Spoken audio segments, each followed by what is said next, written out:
3월 31일 살아계신 하나님의 말씀 에베소 5장 1절부터 16절 말씀으로 빛의 자녀로 살기라는 제의 말씀 드립니다. 우리가 사는 이 시간대는 어느 시점에 이르러 있는 것 같습니까? 제자들이 주님께 우리가 사는 이 시대는 언제쯤 끝이 날까요? 라고 하는, 지금으로 말하면 말세가 언제쯤 될까요? 하는 그런 물음을 주께 물었습니다. 그 물음에 대해서 답변을 하시는 중에 여러 가지 얘기가 있었지만 요점은 이렇게 말씀하셨어요. 마태복음 24장 42절 이하에 그러므로 깨어 있어라.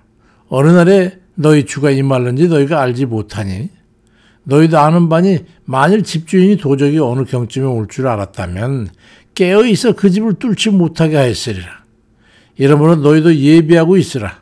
생각지 않은 때에 인자가 오리라고 말씀합니다. 주님 말씀의 요지는 어느 때에 주님께서 임하는지 이건 중요한 게 아니다. 오시는 것은 기정사실이니까 그보다 중요한 것은 심판주로 오실 때 그 심판을 감당할 준비가 되어 있느냐, 맞이할 준비가 되어 있느냐, 그것이 문제라고 말씀을 하신 거예요. 그러니 언제 오실지 알 수 없는 주님을 맞이할 수 있는 준비를 상시하고 있으라고 말씀하신 거죠. 왜 느롬치행이처럼 그렇게 그러셨을까요?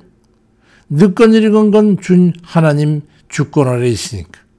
하나님 뜻에 따라 신추성이 있을 수 있는 것이고 늦을 수 있고 빠를 수 있는 거죠.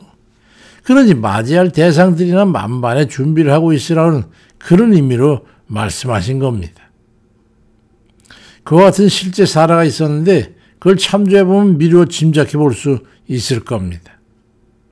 어느 날 참 아브라함에게 삼위일체 하나님께서 하나님 사자의 모습을 하고 오셨어요. 그 아브라함이 영접을 받고 점심식사 대접을 받으시고 다음 방문 장소를 아브라함에게 넌지시 말씀합니다.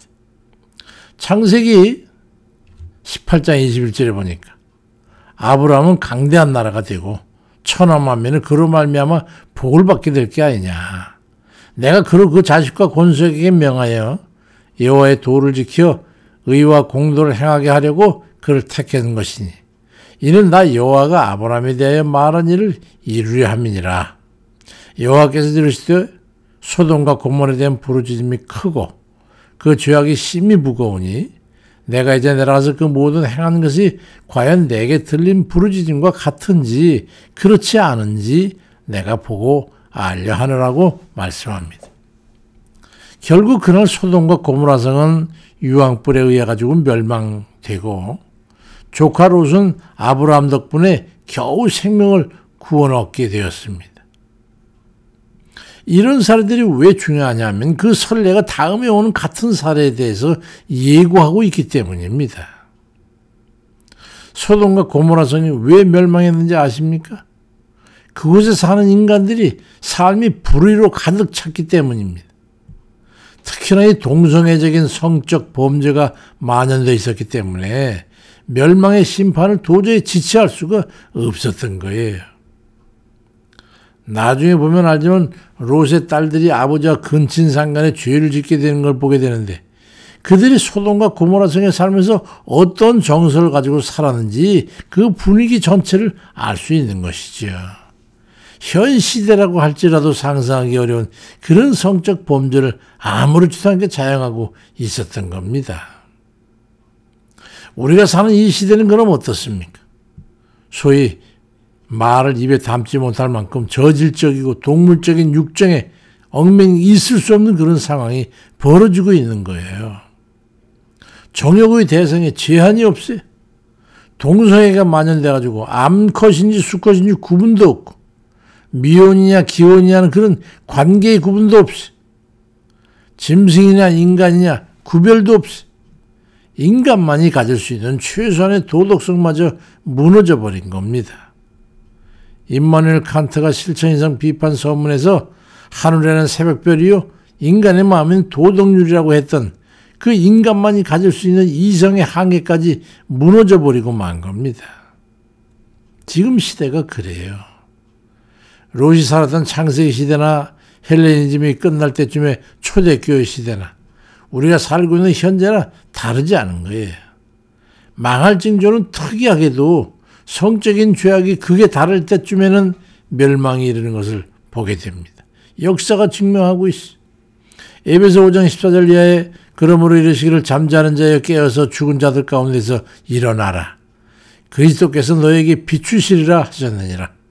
그런즉 너희가 어떻게 행할지를 자세히 주의하여 지혜 없는 자 같이 하지 말고 오직 지혜 있는 자 같이 하여 세월을 아끼라. 때가 악하니라 말씀합니다.